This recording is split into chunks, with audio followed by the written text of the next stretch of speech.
কুষ্টিয়া সরকারি কলেজে football tournament উদ্বোধনে গিয়ে তুমুল হট্টগোলে পড়েন এমপি মুফতি আমির হামজা। ভুয়া ভুয়া স্লোগানে উত্তপ্ত হয়ে ওঠে পুরো ক্যাম্পাস।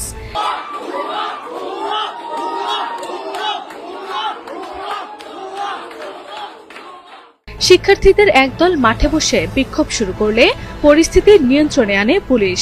পরে অধ্যক্ষের কক্ষে আশ্রয় নেন আমির হামজা। তবে তাকে অবরুদ্ধ করার অভিযোগ অস্বীকার করেছে পুলিশ। ঘটনার পর সামাজিক যোগাযোগ মাধ্যমে ছড়িয়ে পড়ে উত্তেজনা। কুষ্টিয়া সরকারি কলেজের এই ঘটনা এখন ব্যাপক আলোচনা চলছে সামাজিক যোগাযোগ মাধ্যমে। কলেজের কিছু ছোট ছোট গাছ ছিল, ওগুলো প্রিন্সিপাল সাহেব লাগাইছে, ওগুলো রাতের আধারে কারা কাটি নিয়ে গেছে।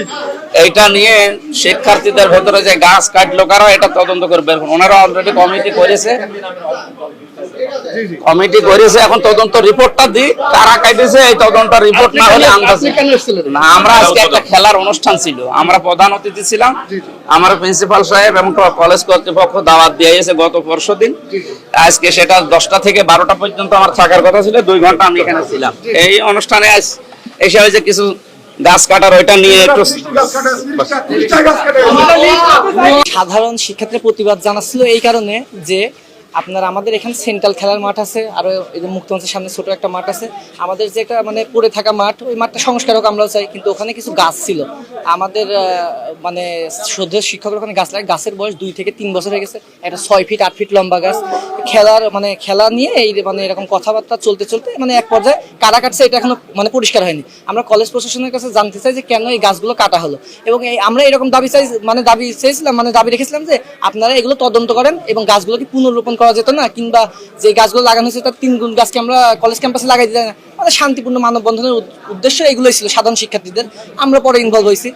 তো এক পর্যায়ে 3 দিন ধরে আমাদের মানববন্ধন চলে, সাধারণ শিক্ষার্থী মানববন্ধন করে। এই 3 দিন মানববন্ধন করার পরে প্রশাসন মানে আমাদের সাথে যে এসে মানে সাধারণ ছেলেপেলের সাথে এসে কথা বলবে, কথা পর্যন্ত বলেনি। এখন আমাদের মাননীয় সংসদ সদস্য এখানে প্রধান অতিথি হিসেবে যেহেতু আসছে আমির হামজা সাহেব, ওনার খোঁজ খবর নিয়ে আসা উচিত যে কেন মানববন্ধন করছে, এই কলেজে কি চলছে।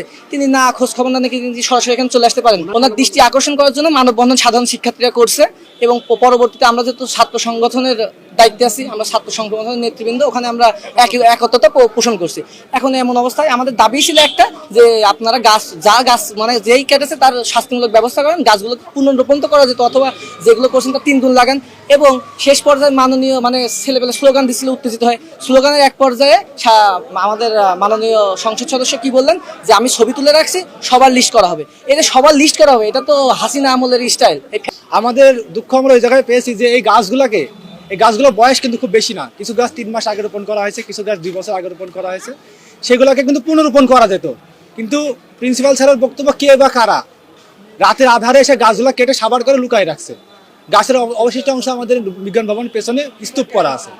আমরা এইটার তীব্র নিন্দা প্রতিবাদ জানাই আজকে 2 দিন যাবত মানববন্ধন করতেছি, এবং আমরা শান্তিপূর্ণ মানববন্ধন করতেছি। যখন আমাদের যে আজকে খেলার যে প্রধান অতিথি ছিল আমাদের কুষ্টিয়া 3 আসনের সংসদ সদস্য, তিনি আমাদের মানববন্ধন শান্তিপূর্ণ মানববন্ধন ছেলেদেরকে উস্কানিমূলকভাবে বলছে, যারা এগুলো করতেছে, এই মানববন্ধন করতেছে, আমার বক্তব্যে ব্যাঘাত সৃষ্টি করছে, তাদেরকে আমি লিস্ট করব। আমরা তো ছেলেগুলো তখন বলতেছে, যে নিজে মুখে বলছে